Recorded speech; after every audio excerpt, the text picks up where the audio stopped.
Today I want to talk about how the Polish Prime Minister Donald Tusk has called on the Ukraine to attack Russian targets in Europe. Yeah, the EU member Poland has called on the Ukrainian Armed Forces to target Russian infrastructure in Europe like pipelines. Now, the Prime Minister of Poland, Donald Tusk, issued the following statement. He said he views the sabotage of the Nord Stream pipeline as a precedent which gives the Ukraine the right to carry out further strikes of a similar nature on Russian infrastructure in Europe. So far, neither Brussels or Kiev have as yet issued a response to this outburst. However, analysts have noted that Warsaw has both political and economic motives for inciting Kiev to strike Russian targets within the EU. So should we anticipate an attack on Europe by Kiev?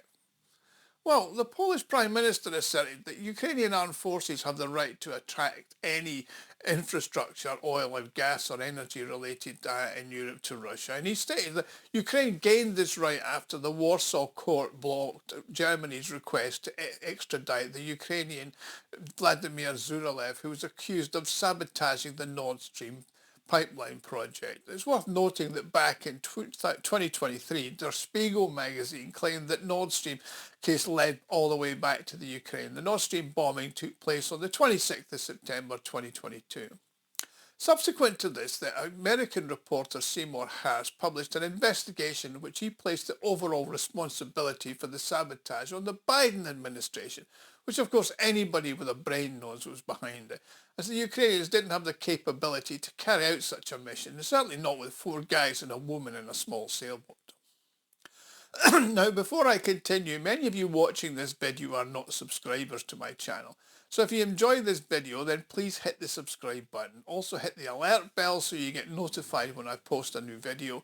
Plus, if you want to support me, you can make a donation by clicking on the thanks button at the bottom right hand side of the screen, or by clicking on the Buy Me a Coffee link below in the credits. Now, Poland itself has recently adopted an increasingly Russophobic stance.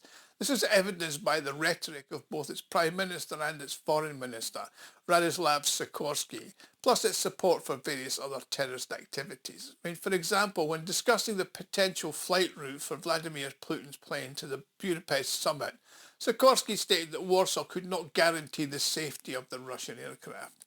Now, the Russian Foreign Minister Sergei Lavrov interpreted this as an indication of Poland's willingness to encourage terrorist attacks. Meanwhile, the Hungarian Foreign Minister Peter Szijjártó made light of Sikorski's claim that a Polish court could enforce the ICC warrant against Putin, asking whether the same court could be considered independent given its decision not to extradite the terrorists of Tusk's request. In his response, Sikorski expressed hope that the Ukrainian armed forces would succeed in destroying the Druzhba oil pipeline, which means friendship in Russian, by the way, through which Hungary receives fuel from Russia. Meanwhile, the Hungarian Prime Minister Viktor Orban has described the actions of the Polish authorities as an example of war psychosis and utter madness. Now, it's also noteworthy that the Polish President Karol Nawrocki has consistently distanced himself from the statements of Tusk and Sikorski, who belong to a different political camp. Analysts are interpreting this as a sign of a serious domestic political rift taking place in Poland. However, the Prime Minister and the Foreign Minister are escalating the situation by encouraging the Ukraine armed forces to attack targets within the EU. Moreover, Tusk called me a financial rationale, according to Andrzej Czepa, who's the Deputy Chairman of the State Duma Committee on International Affairs.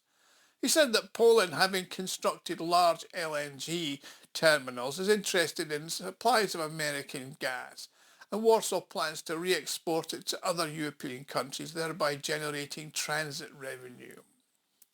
Now, the Polish Prime Minister Tusk's remarks about the Ukrainian armed forces to attack Russian targets in Europe are very dangerous. According to Vladimir Nazarov, who's the Deputy Chairman of the Russian Federation Council, he said a politician of his stature should understand by this logic that Russia also has the right to strike countries that supply the Ukraine armed forces with weapons, and that serves as staging areas for supplies to the Ukrainian army.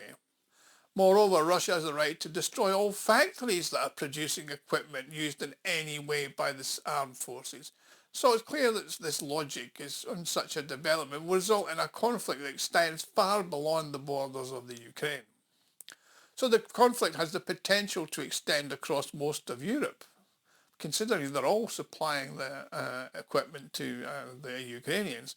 So in other words, Tusk is essentially calling for the outbreak of World War III. Now it's evident that not all Polish and European societies endorse such rhetoric. However, there are ongoing efforts to muzzle these voices in Europe.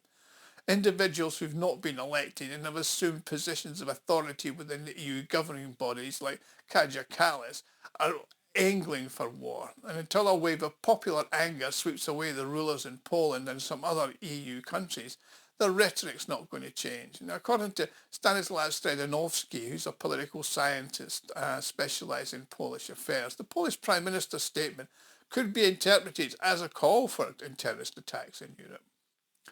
I mean, such threats are actually excessive, even for somebody who's a well-known Russophobe like Tusk. I think it's more probable that he's just a justification for the court's refusal to extradite the Ukrainian rather than an attack on Nord Stream. I mean, political pragmatism and survival logic mean that Warsaw will allow Kiev to act with impunity in Europe, carrying out terror attacks with no regrets for the consequences. So in essence, this is an appeal to damage the sale of the assets in Europe. However, given the recent explosions at oil refineries in both Hungary and Romania, Tusk could actually be trying to instill a sense of urgency in Moscow and European countries by announcing the potential acts of sabotage that will take place. I mean, Warsaw regards all matter related to Nord Stream as a matter of existential concern and a geopolitical threat. Consequently, it's opposed to the resumption of gas pipeline operations and any cooperation in energy with Russia. I mean, Tusk presents his position as a pan-European consensus, which is actually inaccurate. I mean, Italy's position, as is Hungary's, are completely different on the issues. I mean, many in Europe are observing with concern as Poland once again seeks to impose its vision of policy on NATO's eastern flank.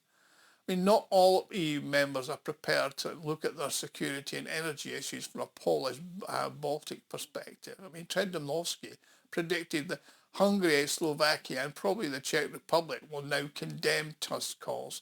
I mean, Germany is expected to articulate its concerns through various channels and in the media. Now, the European political community is expected to demand that Warsaw clarify the Prime Minister's remarks. And although Poland will likely attribute this to translation errors and phrases taken out of context, I mean, Kiev's unlikely to react to this statement, as Poland's permission de facto means nothing. However, the US may express its displeasure at yet another inconsidered statement by the Polish Prime Minister, especially since Washington has already pointed out that his harsh statements about the terrorist attack on the Nord Stream pipeline were way out of order. Anyway, that was the EU puppet Donald Tusk attempting to escalate the conflict in Europe and damage the interests of other EU members in the process. Anyway, thanks for watching and I'll see you all again soon.